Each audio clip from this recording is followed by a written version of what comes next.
Assalamu Alaikum, dear viewers. Welcome back to our channel, where you can watch videos to improve your iman and learn about Islamic ideas and stories you may not have known about. Today's youth believe that every physical and emotional relationship with the opposite gender is fine, provided that they do not participate in any illegal sexual acts. They believe that sexual glances and conversations, as well as simple hand-to-hand contact, are perfectly acceptable. Some people even believe that kissing or hugging someone of the opposite gender and engaging in any sexual action other than real zina is not sinful. Really, this is the degree of ignorance that currently plagues society, including in Muslim communities. So what is the truth behind this claim? Does the Quran mention of zina only pertain to actual illegal sexual activities? What is zina? The most widely used phrase that everyone is familiar with is zina, which essentially refers to sexual activity outside of marriage between a man and a woman. The statement that a man and woman must be married before engaging in such relationships implies that they should be wed to each other and thus should not be used as a justification for allowing extramarital affairs. In Islam, zina is one of the major sins and requires punishment if proven guilty by the Sharia court. This is such a grave sin that it is said that while a Muslim is committing this sin, his faith is not within his heart. Ibn Abbas reported, "The Messenger of Allah, peace and blessings be upon him, said, the servant does not commit adultery while he is a believer. He does not steal while he is a believer. He does not drink wine while he is a believer. He does not murder while he is a believer." Ikrimah said, "I said to Ibn Abbas, how is faith taken from him?" Ibn Abbas said, "Like so," and he clasped his fingers together and separated them. "If he repents, it returns like so," and he clasped his fingers together. What is zina of the eyes? Now the hadith we just discussed relates only to the literal sense of zina. Does this imply that someone who engages in other actions that ultimately result in this serious sin has the same level of faith as a sincere believer? This is obviously not true, because actual zina could never have occurred if zina of the eyes had never happened. But what is zina of the eyes? Most of us are unaware of this word, despite the fact that there are several dangers associated with it. Zina of the eyes refers to the lustful gazing of people of the same gender, as well as those of the opposite gender in this day and age. In addition to lustful gazing, one may also view nudity, porn, or other comparable content in which the subject is merely gazed at, as though he or she would devour it alive if given the opportunity.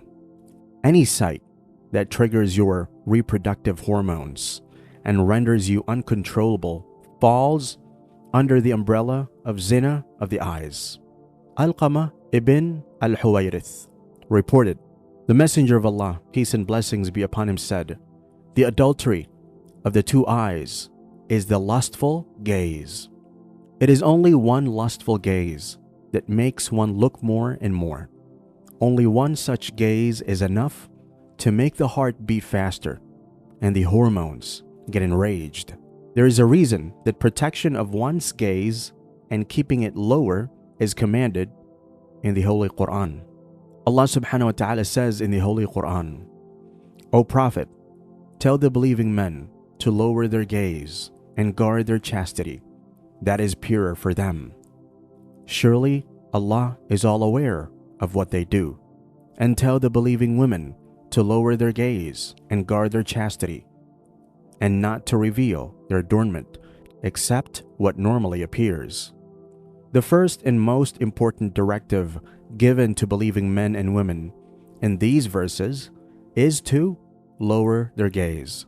They're simply told to look down anytime they see someone of the opposing gender, rather than being told to refrain from any physical contact or offensive conversation that could result in the actual sin, because it is the eyes that serve as a portal for the heart's ever-growing desire.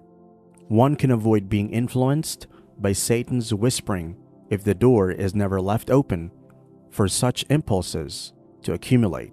We are sowing the seeds that could drive our hearts to do things that Allah forbids when we let our eyes focus on haram sights or pictures. The verses of Surah Nur serve as a reminder to all of us that our religious purity can be impacted by even seemingly insignificant gestures, such as a desireful look. It is true that it is nearly impossible to avoid communicating with people of the opposite gender in this day and age. The beauty of the Quranic passage we went over is that we cannot avoid encountering or conversing with people of the opposite sex in our workplaces, schools, colleges, and even in joint families. In the verse from the Quran, Allah does not tell us to avoid talking to people of the other gender and to treat them as though they do not exist. Rather, He tells us to look down if we must interact with them in our daily lives. Although it is best to avoid making contact with them, if you must, because of the situation, lower your eyes and communicate whatever information needs to be said. Furthermore, lowering your gaze does not simply entail looking down and being unrestricted by any other limitations. It is not only an eye movement. Because many people may misunderstand this sentence and believe that it permits inappropriate behavior and laughter while dropping one's gaze. However, this is not the true meaning of lowering your gaze. Lowering your gaze not only means that one must not look at the face of the opposite gender while contacting them, but it also means lowering the gaze of your heart and protecting it from any such action that may lead to inappropriate behavior. Lowering the gaze isn't just about avoiding harm. It's about purifying our hearts and maintaining modesty.